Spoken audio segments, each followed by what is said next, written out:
Assalamualaikum warahmatullahi wabarakatuh. Nama saya Lina Mulyani dari kelas 4B Ilmu Pemerintahan. Saya akan membahas tentang mempresentasikan tentang sistem pemerintahan dan konstitusi di negara Korea Selatan dan membandingkan dengan negara Indonesia. Saya menggunakan dua teori. Yang pertama, teori sistem pemerintahan dan teori konstitusi. Yang pertama, teori sistem pemerintahan ini merupakan gabungan dari dua kata, yaitu sistem dan pemerintahan.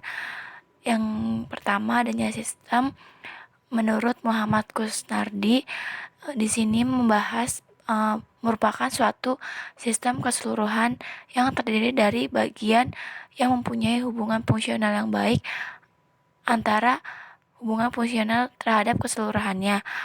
Sedangkan menurut KBBI, sistem merupakan sebagai perangkat unsur yang secara teratur saling berkaitan sehingga membentuk suatu totalitas atau susunan yang teratur. Jadi sehingga tidak dapat menimbulkan ketergantungan antara bagian yang mengakibatkan jika salah satu bagian tersebut tidak bisa bekerja secara baik akan mempengaruhi kesemuanya. Yang kedua, adanya pemerintahan menurut Strong menjelaskan bahwa pemerintahan dalam arti luas sebagai aktivitas badan-badan publik yang terdiri dari kegiatan-kegiatan eksekutif, legislatif, dan yudikatif untuk mencapai tujuan sebuah negara.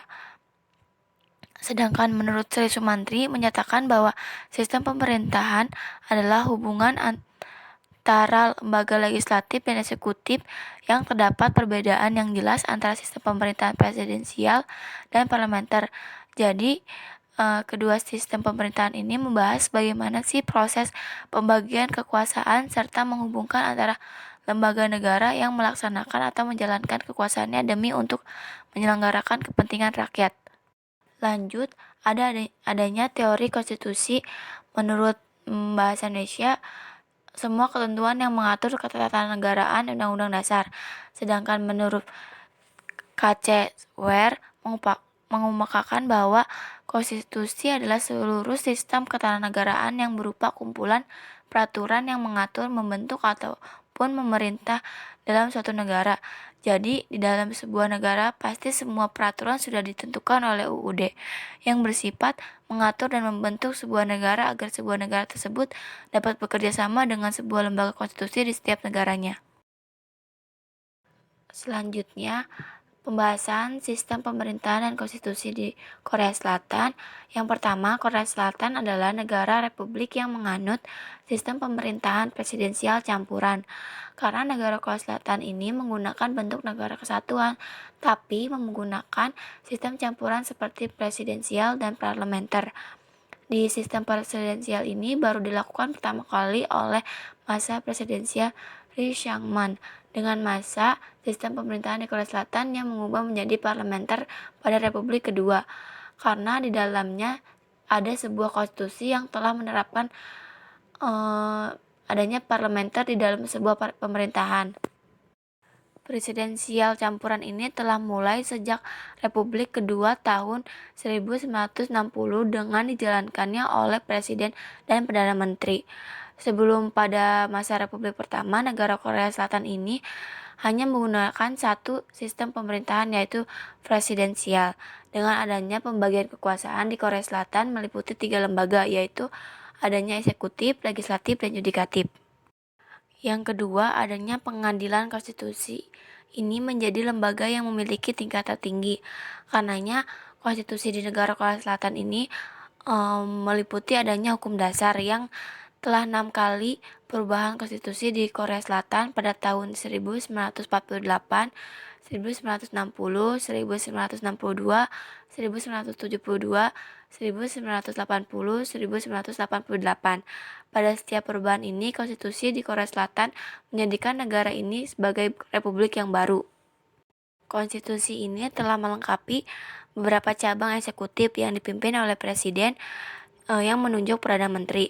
Yang dimaksud satu kamar legislatif yaitu disebut Majelis Nasional, dan peradilan yang terdiri dari Mahkamah Konstitusi, Mahkamah Agung, dan terakhir di bawahnya adanya pengadilan yang mempunyai hak untuk memegang kekuasaan yudikatif yang terdiri dari 9 hakim yang telah dipilih atau disarankan untuk menjadi presiden dan Dewan Perwakilan.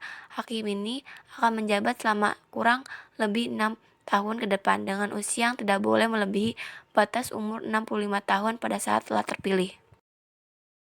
Selanjutnya, adanya sistem pemerintahan dan konstitusi di negara Indonesia. Yang pertama, sistem pemerintahan Indonesia menurut Undang-Undang Dasar 1945 menganut sistem pemerintahan presidensial.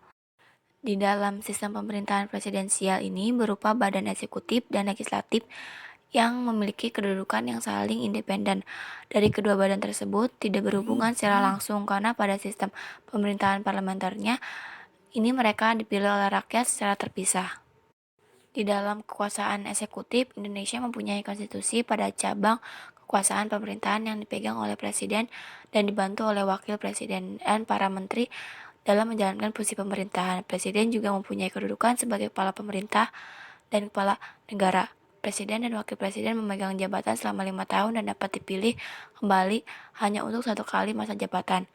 Presiden dan wakil presiden sebelum melaksanakan tugasnya mereka diharuskan untuk bersumpah atau mengucapkan janji dan dilantik dengan ketua MPR dan dalam sidang MPR setelah dilakukannya masa dilantik maka presiden dan wakil presiden menjalankan pemerintahan sesuai dengan program yang telah ditetapkan.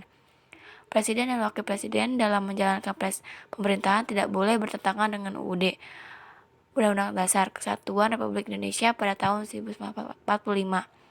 Kekuasaan legislatif juga dalam konstitusi negara Indonesia, kekuasaannya dipegang oleh 3 lembaga, yaitu Majelis Permusyawaratan Rakyat, Dewan Perwakilan Rakyat, Dewan Perwakilan Daerah.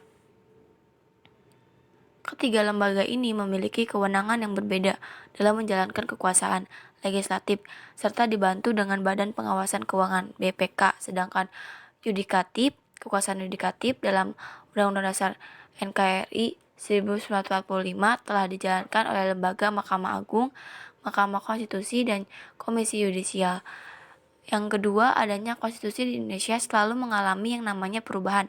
Sama dengan di negara Korea Selatan, dapat dibandingkan bahwa di konstitusi di Indonesia selalu mengalami yang namanya perubahan, dikarenakan pertama kali berlaku pada Undang-Undang Dasar 1945 setelah disusul dengan UUD RIS pada tahun 1949 yang merupakan konstitusi kedua yang mengakibatkan dengan adanya bentuk negara kesatuan yang berubah menjadi negara serikat. UUDS pada tahun 1950 menjadikan konstitusi yang ketiga dengan kembalinya kepada negara kesatuan Republik Indonesia, tetapi sistem pemerintahannya adalah parlementer dengan dikeluarkannya dekret presiden tanggal 5 Juli 1959 untuk kembali ke Indonesia ke UUD 1945 yang hanya berlaku pada masa reformasi yang menunjukkan amandemen UUD 1945 keempat kali dan berlaku sampai sekarang. Perubahan yang ada di Konstitusi Indonesia dapat mempengaruhi beberapa faktor, yang dimana bahwa penyusunan rancangan UUD yang dilakukan oleh BPUPKI secara tergesa-gesa membuat hal tersebut belum begitu sempurna, dan juga faktor penyebab perubahannya konstitusi yang terjadi pada pergeseran politik hukum Indonesia menuntut amandemen UUD 1945 dan juga sangat berpengaruh pada perubahan sistem ketatanegaraan Republik Indonesia. Dapat disimpulkan bahwa sistem pemerintahan ini merupakan peraturan atau mekanisme proses bagaimana dari ketiga lembaga tersebut dapat bekerja dan saling berhubungan dengan yang lain, di mana setiap lembaga mengharuskan memiliki pola kerja yang efektif agar dapat menjalankan tugasnya dengan baik. Maka tujuan ini untuk menyelenggarakan kesejahteraan masyarakat dan untuk kepentingan negara, agar terwujudnya negara yang demokratis. Sedangkan perbandingan terhadap konstitusinya dari kedua negara ini menganggap bahwa konstitusi negara tersebut memiliki tingkatan yang paling tinggi dan sebagai hukum yang paling tertinggi dengan mewujudkan keadilan, ketertiban, kebebasan, dan kesetaraan. Cukup sekian presentasi dari saya. Kurang lebihnya mohon maaf. Wassalamualaikum warahmatullahi wabarakatuh.